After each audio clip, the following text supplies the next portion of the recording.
What is Doomsday Clock? The Doomsday Clock is a design that warns the public about how close we are to destroying our world with dangerous technologies of our own making.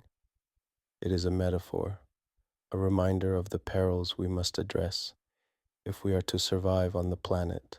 The bulletin has reset the minute hand on the Doomsday Clock 26 times since its debut in 1947, most recently in 2025, when we moved it from 90 seconds to midnight to 89 seconds to midnight.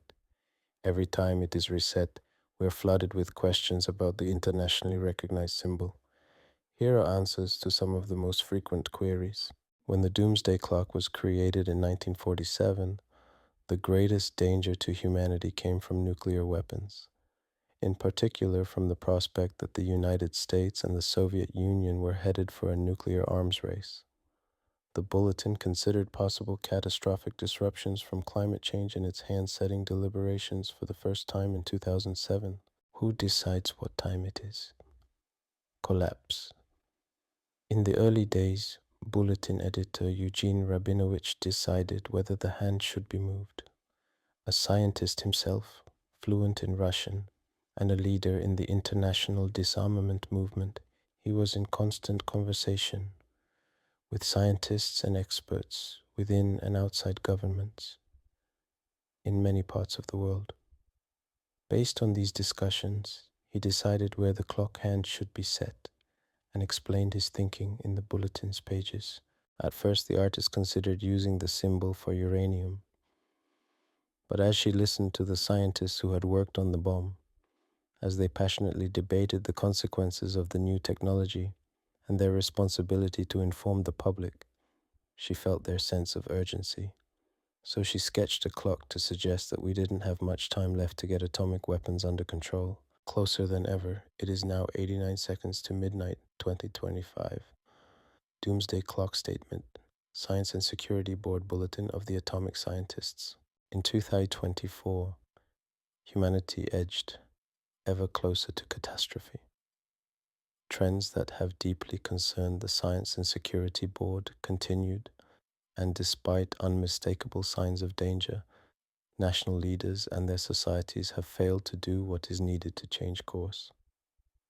Consequently, we now move the Doomsday Clock from 90 seconds to 89 seconds to midnight, the closest it has ever been to catastrophe. Our fervent hope is that leaders will recognize the world's existential predicament and take bold action to reduce the threats posed by nuclear weapons, climate change, and the potential misuse of biological science and a variety of emerging technologies. In setting the clock 1 second closer to midnight, we send a stark signal.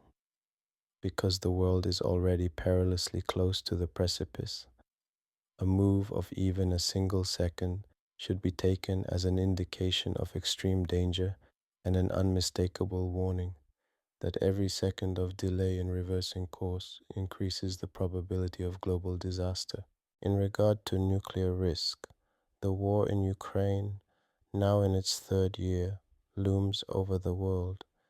The conflict could become nuclear at any moment because of a rash decision or through accident or miscalculation.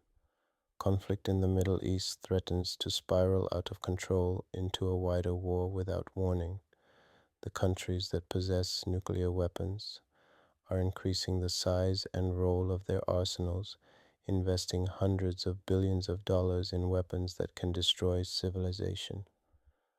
The nuclear arms control process is collapsing, and high-level contacts among nuclear powers are totally inadequate given the danger at hand.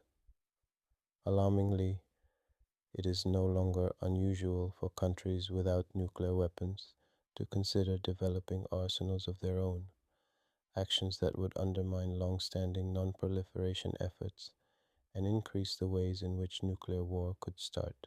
In the biological arena, emerging and re-emerging diseases continue to threaten the economy, society, and security of the world. The off-season appearance and in-season continuance of highly pathogenic avian influenza, HPAI, its spread to farm animals and dairy products, and the occurrence of human cases have combined to create the possibility of a devastating human pandemic. Supposedly high containment biological laboratories continue to be built throughout the world, but oversight regimes for them are not keeping pace, increasing the possibility that pathogens with pandemic potential may escape. Rapid advances in artificial intelligence have increased the risk that terrorists or countries may attain the capability of designing biological weapons for which countermeasures do not exist. The dangers we have just listed are greatly exacerbated by a potent threat multiplier: the spread of misinformation, disinformation, and conspiracy theories that degrade the communication ecosystem and increasingly blur the line between truth and falsehood. Advances in AI are making it easier to spread false or inauthentic information across the internet and harder to detect it. At the same time, nations are engaging in cross-border efforts to use disinformation and other forms of propaganda to subvert elections, while some technology, media, and political leaders aid the spread of lies and conspiracy theories. This corruption of the information ecosystem undermines the public discourse and honest debate upon which democracy depends.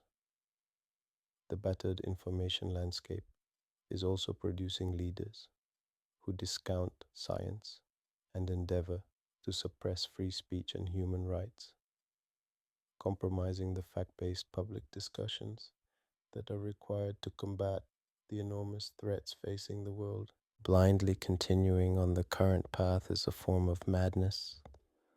The United States, China, and Russia have the collective power to destroy civilization. These three countries have the prime responsibility to pull the world back from the brink, and they can do so if their leaders seriously commence good faith discussions about the global threats outlined here. Despite their profound disagreements, they should take that first step without delay. The world depends on immediate action. It is 89 seconds to midnight.